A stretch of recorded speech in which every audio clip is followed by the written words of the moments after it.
Well, in his closing argument this weekend to voters who have not yet voted, President Obama said this. Tuning out's not an option. Sulking and moping, that's not an option. The only way to make this economy fair is if we, all of us, fight for it. The only way to save democracy is if we together fight for it. And it starts with electing people who know you, who see you, who care about you, who've stood in your shoes. You did that 2 years ago when you sent Joe Biden to the White House. He's fighting for you every day. He's got your back, doing everything he can to put more money in your pockets, to make our streets safer, to bring more good-paying jobs here to Pennsylvania. Now you need to do it again.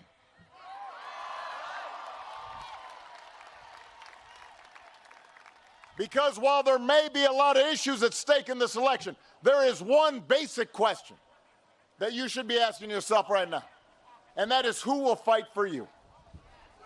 That's the choice in this election. Who will fight for you?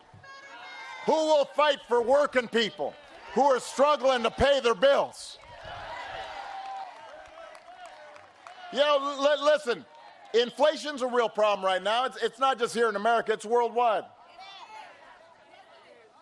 And it has to do with the legacy of the pandemic. It wrecked supply chains, disrupted the economy. Then you've got a war in Ukraine that sent energy prices through the roof. So, you know, folks see grocery prices going up, gas prices going up. It takes a real bite out of their paychecks. It hurts. I get that. But the question you've got to ask yourself is, who's actually going to do something about it? The Republicans like to talk about it, but what's their answer? What's their economic policy? They want to gut Social Security. They want to gut Medicare. They want to give rich folks and big corporations more tax cuts. By the way, don't boo. Vote. They can't hear you boo, but they'll hear you vote. On this, the final night of the campaign tonight, Donald Trump decided that his final campaign appearance would be at a rally trying to stop our first guest tonight from being elected to the United States Senate. Stopping Tim Ryan is Donald Trump's top priority tonight, as his appearance in Ohio proves. Donald Trump, who won the state of Ohio by 8 points in the last election, said this about the Republican Senate candidate he is now supporting in Ohio. JD is kissing my ass. He wants my support.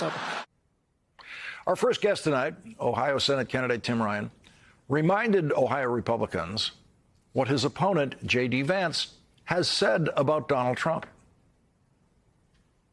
You were calling Trump America's Hitler. Then you kissed his ass. That's not true. It is true.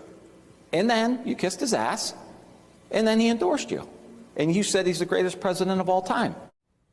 And in another debate, Tim Ryan said this.